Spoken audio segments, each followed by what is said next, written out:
Hello les accros de One Piece, c'est Silver et Copper. Bienvenue sur Raftelli, la chaîne dédiée à tout l'univers de One Piece. Vous serez d'accord avec nous pour dire que l'œuvre d'Eiichiro Oda est majestueuse. Au-delà d'afficher une intrigue spectaculaire, One Piece sait nous prendre par les sentiments, en stimulant la colère, la joie, la peur et surtout la tristesse. Mais il y a des moments très particuliers qui mélangent tout ça à la fois. Ce sont les flashbacks. Qu'ils soient longs ou courts, ils nous laissent toujours avec un torrent de larmes. Et ils concernent le plus souvent le passé d'un personnage en particulier, son enfance. Eh bien c'est de cela qu'on va parler aujourd'hui, du top des personnages avec une enfance déchirante. Mais deux petits messages avant de commencer. Premièrement, la grande flotte grandit très bien ces temps-ci. Bienvenue au nouveau. La semaine dernière, après la vidéo sur les 10 choses à savoir sur Doflamingo, on a eu pas mal de nouveaux Nakama. Ce format est donc définitivement adopté. Ensuite, quelques personnes nous ont fait savoir qu'ils étaient réticents pour le format face caméra. Ils ont peur que l'on arrête d'illustrer les moments avec les passages de l'anime. Alors on va clarifier les choses. On illustrera toujours nos propos de cette façon. Ce sera uniquement une partie de la vidéo, l'intro et la conclusion qui seront face caméra. Et on aura aussi un format très spécial, mais on en reparlera.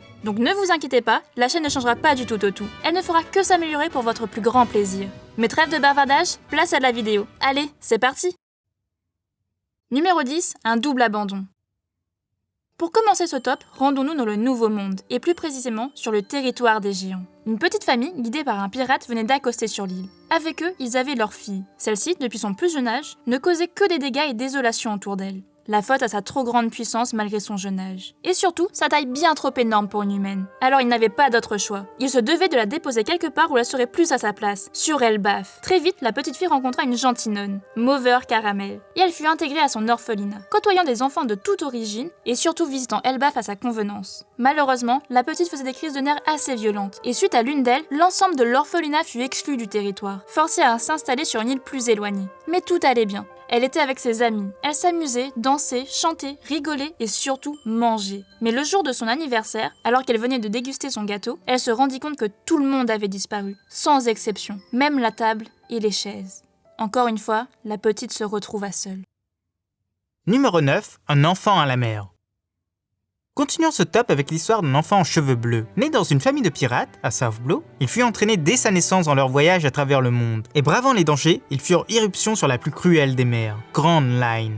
Mais une chose les gênait par-dessus tout, cet enfant en cheveux bleus, Cutiflamme. Et sans aucun scrupule, cette bande de pirates l'a fait passer par-dessus bord. Et il finit à l'eau. Eh bien tant pis, il est mieux seul. Il fait sa vie là où il s'est échoué. À partir des déchets, il crée un canon. Puis il sera recueilli comme élève par un charpentier. Il l'intégrera à son équipe. Dans celle-ci, on a déjà Icebar, son premier apprenti, Yokozuna, le crapaud, et Kokoro, la secrétaire. Une belle vie calme et heureuse commence, rythmée par les constructions navales et la pauvreté de Water 7 de l'époque. Un vrai bidonville sans espoir. Mais un événement vient tout bouleverser. Après l'exécution du roi des pirates, le gouvernement procède à la capture de Tom. C'est lui qui a construit le bateau de Roger. C'est un grand crime, un déshonneur. Il doit mourir pour ça. Heureusement, Tom a une grande idée. Il veut construire un train des mers. Charmé, le juge décide de lui accorder un sursis de 10 ans. Il doit le construire pour avoir la vie sauve. Toute l'entreprise s'y mettra, même si Cutiflamme s'amuse à construire des navires de guerre en parallèle. Tout avance correctement, et enfin, le rêve se réalise. Le train fonctionne. C'est une fin heureuse? Oh non, car un autre malheur arrive sur l'île. Le commandant du Cipify. Il dérobe les navires de guerre de Cutiflamme et attaque la population. Cutiflamme, Iceberg et Tom sont accusés. Ce dernier, voulant protéger ses élèves, prend tout le blâme. Il sait très bien que le gouvernement ne l'épargnera pas cette fois, mais ses élèves sont tout pour lui, sa véritable famille. À bord de son train des mers, le Puffing Tom, il sera transporté jusqu'à Enies Lobby. Mais une dernière surprise l'y attend. Cutiflamme se dresse sur les rails et tente d'arrêter le train en marche et se fait percuter de plein fouet. Telle fut l'histoire du jeune homme aux cheveux bleus. Mais ne vous en faites pas, quelques années plus tard, il reviendra. Numéro 8, le péché de la naissance. L'histoire de cet enfant commence bien avant sa naissance, sur l'île Bateria. Suite à l'exécution d'un certain pirate, la marine se mit en tête de détruire toute sa lignée. Or, ils apprirent très vite que ce criminel avait vécu sur cette île avant sa mort, et qu'il agissait en tant qu'homme intègre, en père. Les dirigeants envoyèrent alors leurs troupes sur place, avec pour but de mettre fin à la vie de tout enfant né dans les mois après la mort de l'exécuté. Et pourtant, l'enfant survécut. Sa mère, dans un effort surhumain, garda l'enfant en son sein durant 20 longs mois, attendant en péril de sa vie que les marines quittent les lieux. Ace était né plus de 9 mois après l'exécution de Goldie Roger, son père. Rouge, sa mère, n'avait pas pu supporter le choc plus longtemps, et elle rendit l'âme. Heureusement, Gar, le héros de la marine, avait promis de s'occuper de l'enfant comme son propre descendant. Il l'emmena sur sa terre natale où il grandit auprès d'un groupe de bandits de la forêt. Quelques années plus tard, il ne cessa de s'interroger sur sa venue au monde, sur la mort qu'il avait laissée dans son sillage, et surtout de la haine que les autres portaient à la simple idée que Roger puisse avoir un descendant. Alors, il crut ne jamais pouvoir être aimé. Son sang était maudit. Heureusement, l'avenir nous montrera tout le contraire, mais il ne le sait pas encore. Numéro 7, perdu dans la neige. L'histoire du 7e de ce top prend place dans un pays éternellement enneigé. Dans un troupeau de rennes, un petit avait vu le jour avec une truffe bleue. Malheureusement, ces animaux n'aiment pas la différence, et encore moins ses parents. Alors dès ses premiers pas, il fut mis de côté, condamné à suivre le troupeau à bonne distance. Affamé, et encore ignorant des choses comestibles de ce monde, il tomba sur un fruit bien étrange. Et dès la première bouchée, il sentit d'autres différences naître en lui. Il était devenu un humain. Le troupeau, déjà très distant, le chassa définitivement. Eh bien tant pis, maintenant, il est humain. Et sans se poser de questions, il fonce en direction du village le plus proche. Enfin, il ne sera plus seul. Malheureusement, ils étaient pires. Prenant le jeune renne pour un monstre des montagnes, ils lui tirèrent dessus sans sommation, le criblant de balles. Ensuite, rejeté de tous, blessé, il s'effondra dans la neige. C'est alors qu'un médecin itinérant passa par là, et voulant bien faire, il s'approcha de la bête pour l'aider. Mais son fusil glissa, et la chose traumatisée le boxa sans retenue. Il ne voulait plus jamais subir ça. Le médecin dut se mettre entièrement nu pour l'apaiser, lui criant son envie de l'aider. La chose tomba dans les pommes, et à son réveil, il allait bien. Il était accepté, il avait trouvé un père aimant. Enfin, pas pour longtemps. Condamné par la maladie, le médecin rejeta le jeune renne. Mais celui-ci comprit et essaya de trouver un remède miracle, l'amiodaké. Mais ce champignon était vénéneux, et le médecin, ayant un plan en tête, le prit son broncher, remerciant son fils pour tout son amour. Prenant la porte, il se rendit auprès du roi de ce royaume, un tyran sans nul autre pareil. Et dans un discours larmoyant, il demanda à celui-ci de changer pour le bien du pays, avant de se faire exploser et marquer à vie la population. Le pauvre renne avait encore une fois tout perdu. Même si son père l'aimait, il devait maintenant vivre sans lui. Numéro 6, une enfance volée. Sur une lointaine île de Grande-Line vit un peuple bien singulier. Isolés, ils font fi du monde extérieur. Leur puissance est telle qu'ils sont craints de tous. Mais ils ont une particularité. Ce peuple n'est composé que de femmes. Depuis de nombreuses générations, elles se plaisent à prendre la mer et devenir pirates. Ce fut le cas de 3 jeunes sœurs. Mais un jour, alors qu'elles naviguaient avec leur aînée, elles disparurent du bateau. Plus aucune trace d'elles. C'est là que l'horreur commença pour les 3 jeunes filles. Elles avaient été enlevées par des chasseurs d'esclaves et vendues aux dragons célestes. À leur arrivée, elles reçurent la marque de la honte dans le dos et elles subirent des tortures inimaginables. Jour après jour, mois après mois, année après année, 4 ans durant, jusqu'à ce qu'un miracle arrive. Un homme libéra tous les esclaves et elles réussirent à retourner chez elles. Mais même après toutes ces années, le souvenir de ce traumatisme hante ces 3 femmes. Et même aujourd'hui, elles ont peur que cette marque ne devienne le signe de leur fin. Numéro 5, une dégringolade. Pour le numéro 5 de ce top, parlons d'un autre passé commun. Tout commence à Marijois, la terre des dragons célestes. Une petite famille de nobles, les Don Quichotte, avait décidé de quitter les lieux. La vraie vie, selon eux, était en bas, parmi les humains normaux. De ce fait, ils abandonnaient leur statut de dragons célestes. Mais en arrivant à la surface, ils comprirent très vite qu'ils n'étaient pas les bienvenus. En public, les autres les dévisageaient. Les anciens esclaves se mirent à les poursuivre. Leurs maisons furent brûlées. Leur calvaire ne faisait que commencer. Plongeant dans la misère, leurs corps apprirent ce qu'était la faim, la douleur, la maladie. Malgré les supplications du père, Marijois refusa de les reprendre. Leurs actes étaient irréversibles. Très vite, la mère des enfants rendit l'âme. Et pire, les anciens esclaves avaient réussi à les retrouver. Dans une scène d'une horreur indescriptible, les 3 survivants furent attachés à des fenêtres et un grand brasier fut allumé sur leurs pieds, attendant la mort à chaque seconde, sentant les flèches frôler leur corps. Ils ne furent sauvés que par un étrange pouvoir manifesté par le plus grand des enfants. Mais l'horreur continua pour le plus jeune. Il vit son frère s'enfoncer dans la haine et le désespoir. Il le vit armé d'une arme. Il le vit tirer dans le crâne de son père à bout portant. Telle fut la triste enfance de Corazon, et sa mort le fut tout autant. Numéro 4, une enfance détruite.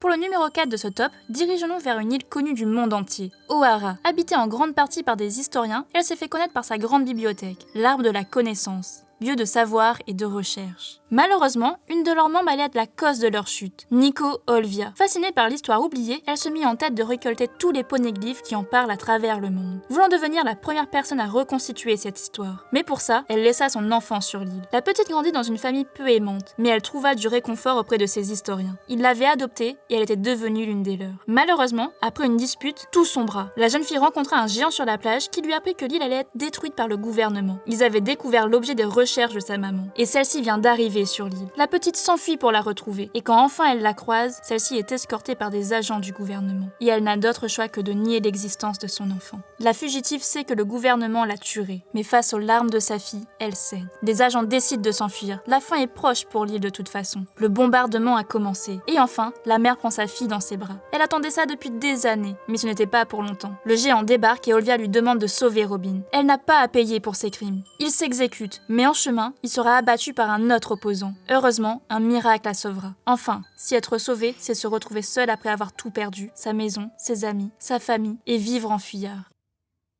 Numéro 3, une taxe macabre. Notre histoire commence sur une île d'East-Blue, plus précisément dans le royaume d'Oiko. Alors qu'une grande guerre fait rage, la marine y est envoyée par le gouvernement. Sur place, la désolation règne. De nombreux habitants sont morts. Les combats sont sans fin. Mais une jeune femme va apercevoir quelque chose dans les décombres. Une jeune fille marche, avec un bébé dans ses bras. La jeune femme s'élance alors et sauve les 2 orphelines. Et sans se poser de questions, elle quitte la marine et les ramène chez elle. À partir de ce jour, elles seront ses filles, Nami et Nojiko. Belle-mère, car c'est elle, les fera grandir avec tout son amour. Même s'ils n'ont pas beaucoup d'argent, ils sont heureux. Ils sont à l'écart du village et ils sont près de leur champ de mandarines. Il ne leur manque rien. Hélas, lors d'une dispute, la petite Nami lance des mots qu'elle regrettera toute sa vie à belle-mère. Et suite à une claque, elle se réfugiera dans le village, où des personnes la rassureront. Malheureusement, un autre événement était en cours. Un équipage de pirates avait débarqué sur les lieux, celui d'Arlong. Ils avaient décidé de prendre l'île comme territoire et de faire chanter les habitants. Ils leur réclamaient une taxe pour leur survie. Les villageois n'avaient en aucun cas le pouvoir de l'arrêter. Ils acceptèrent donc de payer. Mais juste avant son départ, Arlong aperçut de la fumée provenant de la forêt. Une personne lui avait échappé. Belle-mère cuisinait le plat préféré de Nami pour se faire pardonner de la claque. Arlong arriva en même temps que Nami et Nojiko. Et malgré la résistance de belle-mère, son incapacité de payer pour tout le monde l'amène à sa fin. Arlong lui loge une balle entre les 2 yeux, devant ses enfants. Mais le calvaire ne fait que commencer pour Nami. Le monstre découvre son don pour la cartographie et la force à travailler pour lui durant des années. Numéro 2, l'oubli. Pour l'avant-dernier de ce top, parlons d'un passé plus que traumatisant. Et pour nous, il est au moins un cran au-dessus des autres. Nous sommes au royaume Germa. Le souverain des lieux, Judge Vinsmoke, avait une grande obsession. Il voulait utiliser ses connaissances sur la génétique pour créer des individus d'une grande puissance, et ainsi reprendre le royaume de ses ancêtres. Et pour ça, il n'hésita pas à mener des expériences sur ses propres enfants. Mais sa femme, dans un élan de courage, refusa de continuer, et elle prit un médicament pour inverser les effets de l'expérience. En échange, elle y laissa malheureusement sa santé. Quelques mois plus tard, 4 enfants sont nés. Et après quelques années, il était indéniable que le médicament n'avait pas fonctionné. Ils étaient tous surpuissants, rapides, agiles et surtout dépourvus de sentiments. Exactement comme leur père le voulait. Enfin, sauf un seul des 4, Sanji. Lui n'avait rien eu de tout cela. Il aimait tout ce qui l'entourait et il avait peur des choses dangereuses. En soi, il était un enfant normal. Son père détestait ça et ses frères l'avaient pris pour souffre-douleur. Mais sa mère le défendait tant bien que mal. De son lit d'hôpital, elle appréciait les visites de son fils. Mais lorsqu'elle rendit l'âme, il n'avait plus rien. Son père prit alors une décision importante. Il enferma le petit dans une cellule et lui affubla un masque de fer. Personne ne devait plus jamais le voir. C'était une honte. Il le fit même passer pour mort. Mais ses frères découvrirent le traquenard et tous les jours, sans exception, ils descendaient le voir pour le martyriser. Son seul réconfort était sa sœur, celle qui le soignait. Un jour, le royaume de son père en attaqua un autre. Profitant de la situation, sa sœur ouvrit la cage et le laissa s'enfuir. Seule formalité, son casque. Les clés étaient dans les appartements de Judge. Mais arrivé sur les lieux, il tomba sur celui-ci. La colère du monstre était palpable. Sanji saisit une arme, mais son père lâcha des mots plus durs que n'importe quel coup. Il l'autorisa à partir, mais uniquement s'il abandonnait son nom. Il ne méritait pas d'être un Vinsmoke. Il est une erreur de la nature. Le petit, en larmes, quitta les lieux. Mais il survécut. Et cette marque dans son cœur ne s'effacera jamais. Numéro 1. Un génocide. Et enfin, parlons du numéro 1 de ce top, le plus triste selon nous, et de loin. Enfin, n'hésitez pas à donner votre classement en commentaire, et surtout à laisser un pouce bleu. YouTube adore et ça nous aiderait beaucoup. Nous sommes à Flévence, la cité blanche. Son nom est dû au plomb typiquement issu de cette région. Elle est d'une couleur blanche et facilement malléable. Grâce à ça, la région avait acquis une notoriété et une richesse immense. Tout était construit avec ce métal sur place. Il s'exportait aussi très bien, avec un coût très élevé. Malheureusement, il cachait un terrible secret. Il était toxique. Cela ne se voyait pas au premier abord, mais son exploitation et son utilisation laissaient des traces infimes de toxines dans le corps. Et au bout de quelques générations, les symptômes apparaissaient sous forme de plaques blanches sur le corps. Et pire, L'espérance de vie des personnes diminuait sérieusement. Très vite, la rumeur atteint le monde entier. Flévence était maudite. La maladie était contagieuse. Ce qui était faux. Le gouvernement refusa de clarifier les choses et les royaumes voisins se lancèrent dans un génocide. Ces malades ne doivent pas sortir de leur ville. Ils doivent y mourir. Voilà ce que clamaient les gens. Mais un médecin et sa famille vivaient sur les lieux. Trafalgar, Waterloo. Il entamait des recherches pour guérir la maladie. La vie de sa famille était en jeu. Son fils et sa fille étaient à des stades avancés et cette dernière était déjà au bord de la mort. Une congrégation de nonnes monta alors en groupe pour sortir les enfants de ce tombeau à ciel ouvert. Mais le jeune garçon de la famille refusa de les accompagner. Sa petite sœur n'était pas en état de partir. Il devait rester avec elle. Mais ce n'était que le début de sa tragédie. Un groupe armé fit éruption dans la ville. Ils avaient un seul but, exterminer tous les malades, sans exception. Le petit Lo les évita in extremis et arrivé chez lui, il découvrit le cadavre de ses parents. Il l'éclata en larmes. La vie les avait quittés. Mais il n'avait pas tout perdu. Sa sœur était toujours là. Il se devait de la récupérer. Prenant son courage à deux mains, il se précipita vers l'hôpital où elle était soignée. Mais en chemin, il retrouva le groupe d'enfants secourus par la congrégation. Et encore une fois, ils étaient tous morts. Les envahisseurs n'avaient aucun scrupule. Et quand enfin il arriva au pied de l'hôpital, l'édifice était en feu. Sa sœur avait péri dans les flammes. Il réussit à échapper au massacre d'une façon tout aussi horrible. Il se cacha dans une pile de cadavres envoyés hors de la ville. Depuis, il voue une haine au gouvernement. Et sa seule raison de vivre, c'est leur faim. Voilà, c'est déjà la fin de cette vidéo. On espère que ça vous a plu, et n'hésitez pas à laisser votre avis ou classement en commentaire. Ça nous fait très plaisir de les lire à chaque fois. C'était Silver et Copper pour Rester Lille. À bientôt les accros de One Piece.